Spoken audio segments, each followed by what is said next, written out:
បាទជំរាបសួរនិងសួស្តីខ្ញុំបាទឈ្មោះជឹមចិន្តាជាគ្រូបង្រៀនមុខវិជ្ជាព័ត៌មានវិទ្យាមកពីវិទ្យាល័យវិទ្យាសវណ្ណសាលារៀនចំនួនថ្មីថ្ងៃនេះផងដែរខ្ញុំលើកយកមេរៀនទី1ទាក់ទងទៅនឹង motion block ដែលជាចំណុចទី1នេះយកមកបង្ហាញអ្នកទាំងអស់គ្នានៅក្នុងមេរៀនថ្ងៃនេះពេលរៀនមេរៀននេះចប់អ្នកនឹងមានលទ្ធភាពការគ្រប់គ្រងចលនា block ទាំងនេះអនុញ្ញាតឲ្យអ្នកគ្រប់គ្រងយ៉ាងជាក់លាក់នៅរបៀបដែល sprite របស់អ្នកផ្លាស់ទីនៅលើឆាកអ្នកអាចធ្វើឲ្យពួកវាដើរជាជំហានបន់ផ្លាស់ទីរំកិលយ៉ាងរលូនឬក៏លោតភ្លាមៗទៅទីតាំងជាក់លាក់សារៈសំខាន់សម្រាប់អ្នកសិក្សាធ្វើឲ្យគម្រោងមានជីវិតបើគ្មានប្លុកចលនាទេ sprite របស់អ្នកនឹងនៅស្ងៀមហើយគម្រោងរបស់អ្នកនឹងខ្វះចលនាប្លុកទាំងនោះចាំបាច់សម្រាប់ការបង្កើតរឿងរ៉ាវ game និងការពិសោធន៍អន្តរកម្មដែលគួរឲ្យចាប់អារម្មណ៍យើងចូលមកដល់កន្លែងនេះគឺមានសំណួរទាក់ទងទៅនឹង Scratch block តើកម្មវិធី Scratch ប្រើប្រាស់បានតាមប៉ុន្មានវិធីអ្វីខ្លះចូលរៀបរាប់ជាទូទៅដើម្បីចូលទៅប្រើកម្មវិធី Scratch បានយើងអាចប្រើតាមពីរវិធីដែលទី1គឺ online ដែលយើងអាចបើកតាម website ដែលខ្ញុំបានកំណត់ហើយនិង offline ដែលយើងអាចតម្លើងវានៅក្នុង computer របស់យើងបន្ទាប់ពីយើងដឹងពីវិធីក្នុងការប្រើប្រាស់ Scratch តាម online ឬក៏ offline គឺយើងប្រើបានដូចគ្នាតែលក្ខខណ្ឌដែលខុសគ្នានោះគឺ online ត្រូវការអ៊ីនធឺណិតហើយ project គឺត្រូវបាន save នៅក្នុង online តែបើ offline យើងត្រូវរក្សាទុកនៅក្នុង computer ឬក៏នៅទីតាំងណាផ្សេងដែលយើងបានរក្សាទុកឥឡូវយើងមកដល់និយាយអំពី motion block ហើយកលេចទៅមើលរូបភាពបន្ទាប់មកអាននៅសំណួរថាតើអ្នកបានឃើញ sprite ធ្វើចលនាអ្វីខ្លះនៅក្នុងគម្រោងមួយនេះ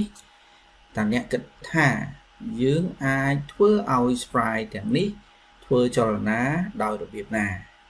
តើអ្នកធ្លាប់ប្រើ block code អ្វីខ្លះនៅក្នុង Scratch ដែលតាក់ទងទៅនឹងចលនាទាំងនេះអញ្ចឹងបើយើងនិយាយអំពីផ្លែប៉ោមគឺយើងធ្លាក់ពីលើចុះក្រោមចំណែកឯចានយើងអាចរំកិលទៅឆ្វេងទៅស្ដាំស្របគ្នាបានអញ្ចឹងជាចលនាដែលយើងអាចបង្កើតជាហ្គេមលេងបានត្រូវគិតទៅលើចំណុចនៃចលនារបស់យើងបន្ទាប់មកយើងទៅរកមើលcode ដែលយើងបានកំណត់ថាតើ code អីខ្លះដែលយើងត្រូវការប្រើប្រាស់មុននឹងយើងចូលទៅដល់ការប្រើប្រាស់ block code គឺថាតើយើងបញ្ចូល sprite បានយ៉ាងដូចម្ដេចជាទូទៅនៅពេលដែលយើងអាចប្រើតាមវិធី online ដែលយើងចូលទៅដល់ក្នុងផ្ទាំងហ្នឹងទៅហើយយើងចុចកន្លែងសញ្ញាមួយនេះដែលយើងជួល sprite បន្ទាប់មកយើងរើសរូបរាងណាមួយដែលយើងចង់បានណាយើងអាចបញ្ចូលរូបហ្នឹងចូលទៅក្នុងកម្មវិធី Scratch បានហើយបន្ទាប់ពីយើងបញ្ចូលបានហើយយើងនឹងឈានទៅដល់ចំណុចមួយទៀតដែលយើងនិយាយអំពីទីតាំងរបស់ sprite ដែល sprite របស់យើងគឺគេគិតទៅលើ coordinate របស់វាដែលវាមានតម្លៃ x ហើយនិង y អញ្ចឹងយើងកលេចមកមើលកន្លែងនេះគឺ x ស្របអស្របចេះដែលតម្លៃ0នៅចំកណ្ដាលនៃគុលតម្រុយតែម្ដងហើយនឹង y គឺឡើងលើចុះក្រោមអញ្ចឹងនេះគឺជាតម្លៃ coordinate ថាតើយើងដៅកន្លែង sprite របស់យើងនេះនៅ coordinate x ស្មើប្រមាណ y ស្មើនឹងប៉ុន្មាននៅកន្លែងនេះគឺ x ដក118ហើយ y ដក90បាទនេះគឺជាតម្រុយ coordinate របស់ឆ្មាដែលយើងបានបញ្ចូលមកបាទឥឡូវយើងចូលទៅដល់ការពិភាក្សាហើយ chỉ tôi tới thì nhom ỏi code blockទាំងអស់នេះដើម្បីឲ្យអ្នកទាំងអស់គ្នាពិភាក្សាហើយយើងអាចទុកពេលវេលាមួយក្នុងការរៀនហើយនឹងពិភាក្សាកូដទាំងអស់ហ្នឹងដើម្បីបង្ហាញនៅពេលបន្ទាប់មកនឹងឲ្យបង្ហាញនៅអ្វីដែលជាកូដដែលអ្នកទាំងអស់គ្នាបាន test ឥឡូវយើងចាប់ផ្ដើមចូលទៅដល់ block code របស់យើងដែលមាន3 block ទាក់ទងទៅនឹង move time stamp turn 15 degree ដែល turn ហ្នឹងគឺវាមានលក្ខណៈ2ដែលយើងនិយាយថា turn ស្របជាមួយនឹងតនិចនាឡិកាហើយនឹង turn បញ្ច្រាស់តនិចនាឡិកាអញ្ចឹងលក្ខណៈនៃការបត់គឺស្របនឹងតនិចនាឡិកាហើយនឹងបញ្ច្រាស់ជាមួយតនិចនាឡិកាអញ្ចឹងនិយមន័យនៃពាក្យទាំង3នេះគឺ move 10 step move 10 step មានន័យថា block ហ្នឹងត្រូវបានប្រើប្រាស់បញ្ជាតួអង្គឲ្យផ្លាស់ទីទៅខាងមុខ10ជំហាន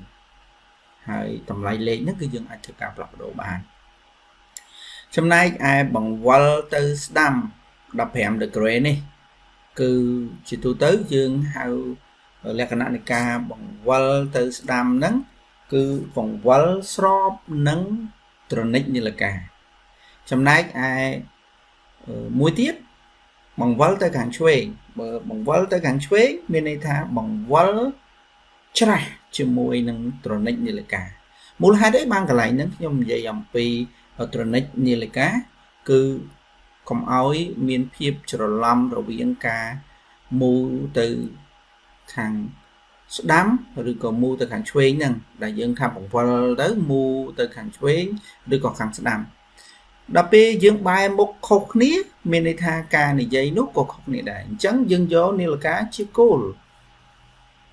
ទោះបីជាយើងបែរមុខទៅខាងណាក៏នៅតែមានលក្ខណៈដដែលអញ្ចឹងយើងទៅមើលការបកស្រាយ block ទាំងអស់គ្នាតើតើទៅនឹង move 10 step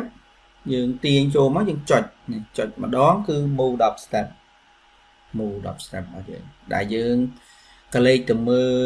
តម្លៃនៃតម្រុយរបស់យើងនោះដែលពេលដែលយើងចុចទៅគឺយើងនឹងផ្លាស់ប្ដូរតម្លៃហ្នឹងដែលយើងអាចកំណត់នៅតម្លៃមួយដែលយើងចង់បានណាចំណែកឯ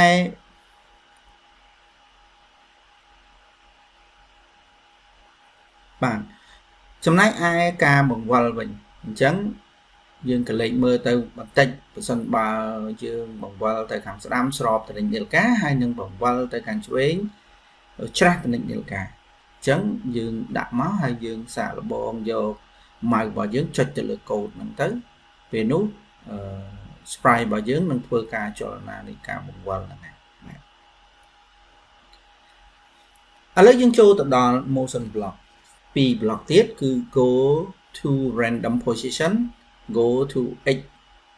ស្មើ0 y ស្មើ0ហេអញ្ចឹង motion block ទាំងពីរនេះគឺ go to random position មានន័យថាធ្វើឲ្យតួអង្គនោះផ្លាស់ដោយចៃដន្យនៅលើឆាករបស់យើងហ្នឹងដោយចៃដន្យមានន័យថាទីតាំង x y ហ្នឹងដោយចៃដន្យចំណែកឯ go to x ស្មើ0 y ស្មើ0បញ្ជាក់ថា coordinate នៅចំកណ្ដាលនៃឆាកហ្នឹងតែម្ដងណាដែល x ស្មើ0 y ស្មើ0អញ្ចឹងនៅពេលដែលយើងបានដឹងបែបនេះយើងទៅពិនិត្យមើលការតេស្តកូដយើងម្ដងអញ្ចឹងដើម្បីយើងតេស្តបាន random go to random position មានន័យថាយើងចុចនៅលើ block code ហ្នឹងទៅយើងអាចប្រើបានហើយនឹងកន្លែងហ្នឹងគឺយើងអាចដូរដាក់ថា mouse pointer មានន័យថាវាទៅតាម mouse ដែលយើងដាក់នៅលើទីតាំងហ្នឹងណាបាទនេះគឺជាលក្ខណៈនៃការកំណត់ដែលយើងអាចប្រើជាមួយនឹង random position ឬក៏ mouse pointer mouse pointer គឺសំដៅទៅលើ mouse ដែលយើងប្រើប្រាស់ទាញហ្នឹងបាទបន្ទាប់មកគឺយើងប្រើជាមួយនឹង go to x ស្មើ0 y ស្មើ0របស់យើងណាហើយជាទូទៅគឺជាតម្លៃដែលយើងអាចធ្វើការផ្លាស់ប្ដូរបានហើយតម្លៃនោះទៀតគឺអាស្រ័យទៅលើយើងអ្នកកំណត់ ប៉ុន្តែកន្លែងនេះគឺខ្ញុំកំណត់ទីតាំងឲ្យនៅចំកណ្ដាលដែលខ្ញុំបានដាក់ y ឲ្យស្មើនឹងដក135ដើម្បីតេស្តថានៅពេលដែលចុចមកកន្លែងហ្នឹងគឺ sprite របស់យើងនឹងធ្លាក់មកនៅទីតាំងដែលដូចយើងឈរនៅលើផ្លូវអញ្ចឹងកន្លែងហ្នឹងគឺចង់បង្ហាញប៉ុណ្ណឹងចំណែកឯមកដល់កន្លែងនេះគឺយើងមាន3 block បន្ថែមទៀតដែល3 block នោះមាន grid 1 second to random position និង grid 1 second to x ស្មើ0 y ស្មើ0ហើយនឹងមួយទៀតគឺ point in direction 90បាទអញ្ចឹង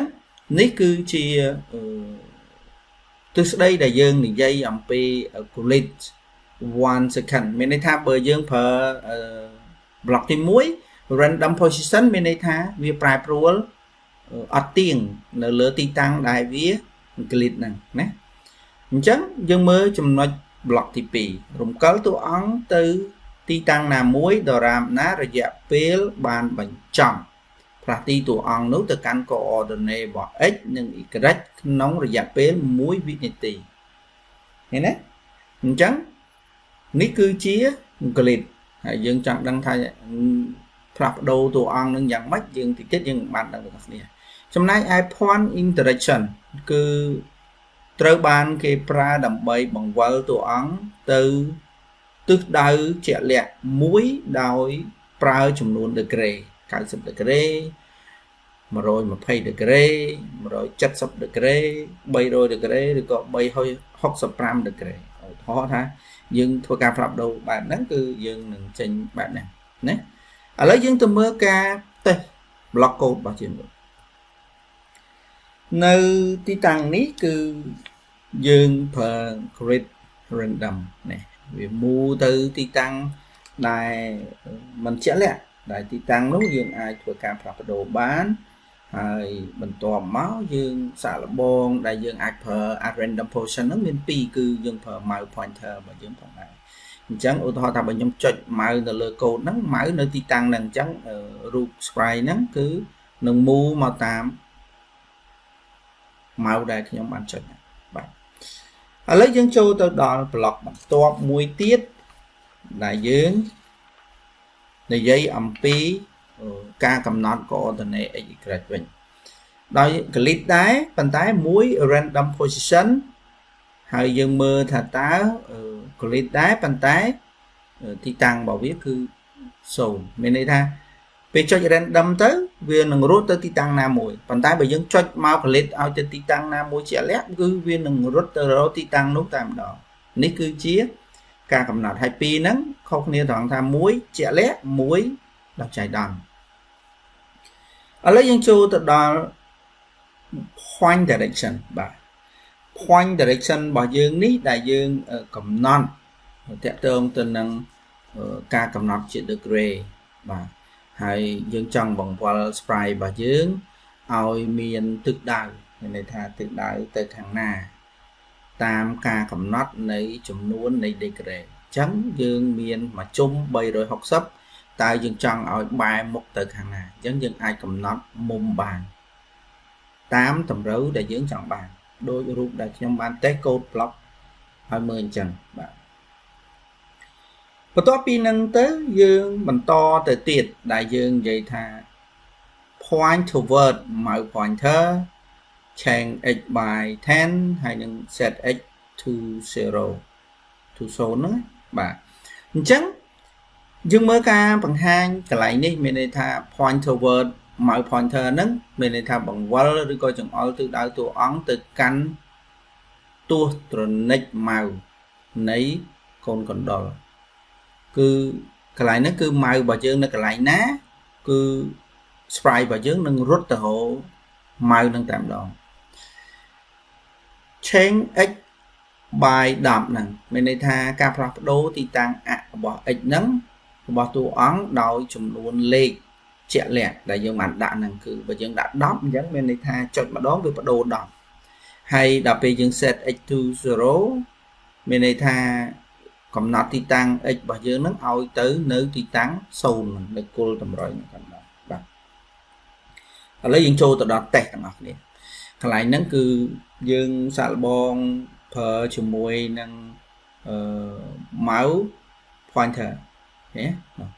cứ nơi cái này nít và bằng hai bằng tách để xa tại dương ở toàn ban score block code xây tiết đọc hình chấn dương miền tầm muối hay dương chọn về dương phở thì ta thì chọn nhé cứ direction tiền nút cứ nâng thua ca plug đô từ tam ti tăng màu để dương mang cầm nón mình để tha để sao tại mai nhóm mà cho nơi block code nâng chấn viên nơi direction nâng chấn việt thua ca plug đô direction bỏ cha nâng chấn ban nhóm không phần chi diêm mu cha nâng đồng bây giờ việt đô tự đại rồi ở dương ban mười 2% បើយើងបានតេស្តជាមួយនឹងប្រភេទ game អ្នកទាំងអស់គ្នានឹងអាចធ្វើឲ្យ object មួយរត់ទៅកាន់តនិចម៉ៅរបស់យើង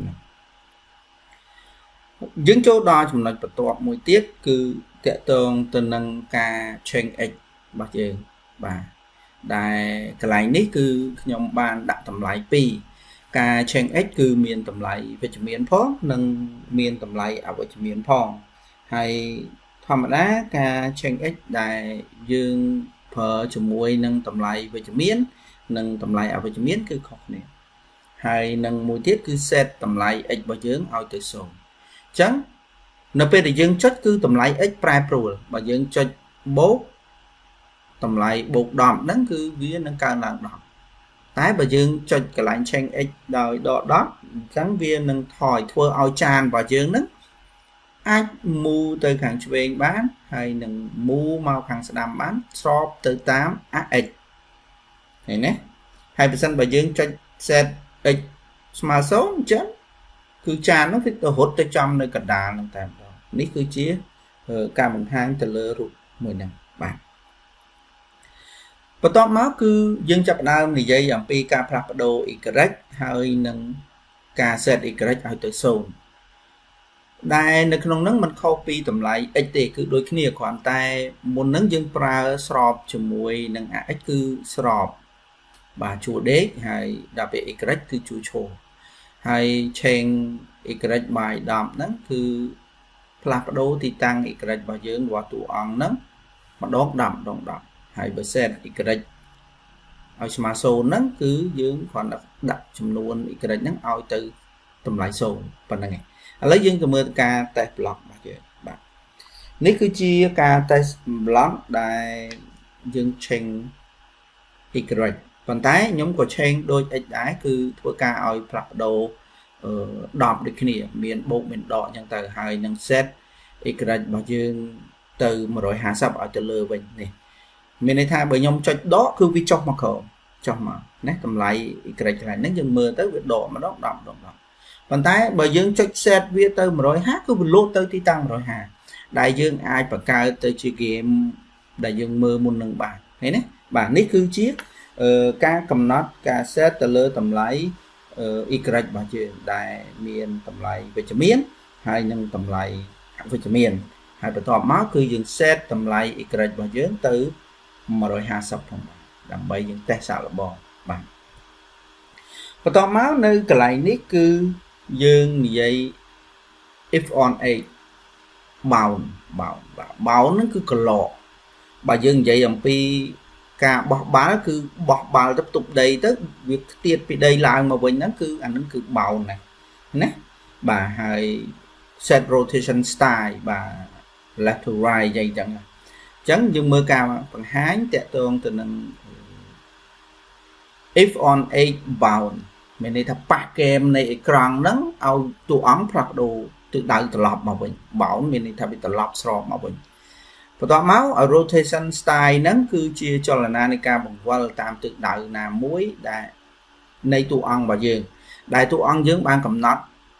left right ដូចចានមុនហ្នឹងនៅពេលដែលយើង left right គឺស្របនឹង AX បាទអញ្ចឹងយើងត្រូវចាំថាយើងស្របជាមួយនឹង AX បាទឥឡូវយើងចូលទៅ test code អញ្ចឹងខ្ញុំមាន block code នេះដែលយើង test យើងចង់ដឹងថាបើសិនបើទើសទៅ bound មិនពេលយើងចុចទៅយើងសាកល្បងមើលថាតើបាន bound របៀបម៉េចដែលធ្វើឲ្យ platform របស់យើងបាច់ច្រាស់ជើង hay nó pe để dương bao từ chỉnh trang tới cứ tra trường bàn tay nó pe để dương đã set rotation style left to right mình này thắp bao tới lên và tra trường cái cứ việc tập lọc rụt nâng tập lọc mà mình thế nhé hay tầm lại này ca Prado change x đại dương cầm nón đấy cứ miền với miền muối miền ở với miền muối đại dương ai thưa ở bào hái ao vi tập học mà mình nhé đại dương ai cầm nón thật là tầm lại nâng hay thưa ca tài sản là bong cho môi nâng block cô và chương phần này đại chương nâng từ riêng hay nâng bậc cao tới chiều project và chương từ lời chúng ta tiếng học này bạn lấy dương châu mà đo tệ tương từ nâng x position hay nâng y position tệ tương từ nâng chúng nói tiếng nít cứ dương này dây ẩm pi tầm lay này có order này mùi đại dương cầm nón nâng mình này tha bà dương dây bị x position mình này tha tầm lay có order này bỏ x là bị y position mình này tha cứ chia tầm lay bỏ có order này y hay khi số tha